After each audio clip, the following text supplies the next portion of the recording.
What is up YouTube, it's oMace here, and today I'm going to be showing you all brand new OBS settings for your streams and recordings. So the first step is to obviously open up OBS Studio, and then you're just going to go to the control panel, and then under there will be the settings tab. Once you're officially in the settings, we're going to start off in the general part. If you want your OBS to look like how mine is, all you have to do is go under theme and then click on dark. The next step I would definitely recommend doing is to go under the output box. I would recommend clicking on all three confirmation dialog boxes. So now for an example, if I accidentally click stop recording during my recording, it's going to pop up with a confirmation box that you definitely want to stop recording. This will also work so you don't accidentally start or stop your streams. Other than that, I wouldn't really recommend clicking on anything else under here. So just click on apply in the bottom right box and then we'll move on. Now, if you're going to stream, this is where you would set it up. All you would do is click on service and then figure out which program you're streaming to, and then it will take you through a step-by-step process of connecting your account. But we're not going to do that today because I'm just going to do specifically settings for OBS. Now under output, this is going to be a majority of your settings, so I definitely recommend paying attention. So under output mode, we are going to change it to advanced. And now underneath streaming settings, I would keep the audio track to 1. If you guys would like to keep the audio for your VODs on Twitch, all you have to do is check this box and make sure it's set to 1. Now under encoder, this is going to be different for everyone. If your computer only has a CPU, you can only use X264.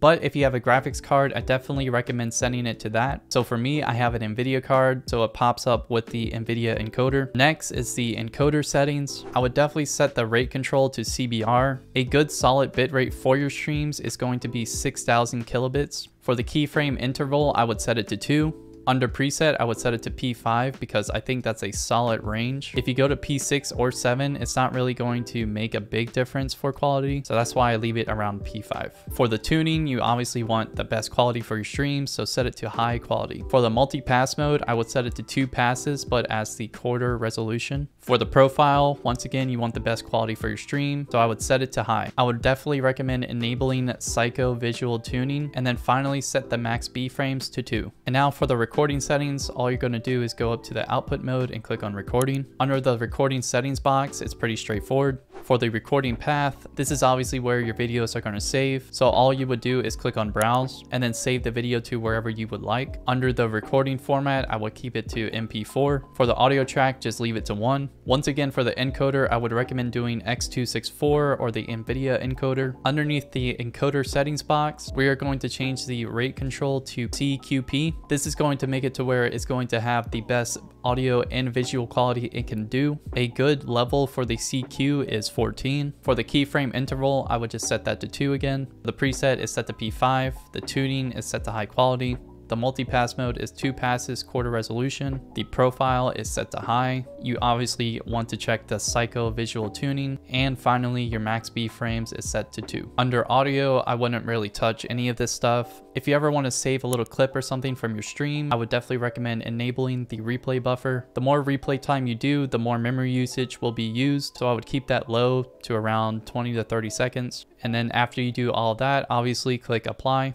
Now under the audio box, I would just keep the sample rate to 48 kilohertz. For the desktop audio, I would set it to wherever your headset is called. And then finally, underneath the mic audio, I would just set it to your microphone. Don't change anything under meters and advanced. Underneath the video tab, I would not change anything. I would keep the base and output resolutions to 1920 by 1080p. I would keep the common FPS value to 60. If you're a hotkey user and if you ever want to try to set up some, here's a whole page full of them, but for me, I don't really use those. I wouldn't change anything under accessibility, so just go to advanced. Now under general and advanced, I would try to keep the process priority to normal, just so you can try to run some other programs like your games or whatever you need. I wouldn't change anything under videos. And then finally, I would not change anything on these boxes. And then if you haven't already, please be sure to drop a like and subscribe down below. Finally, I would make sure you click apply and then OK. And now your streams and recordings are good to go. I hope you have a wonderful day.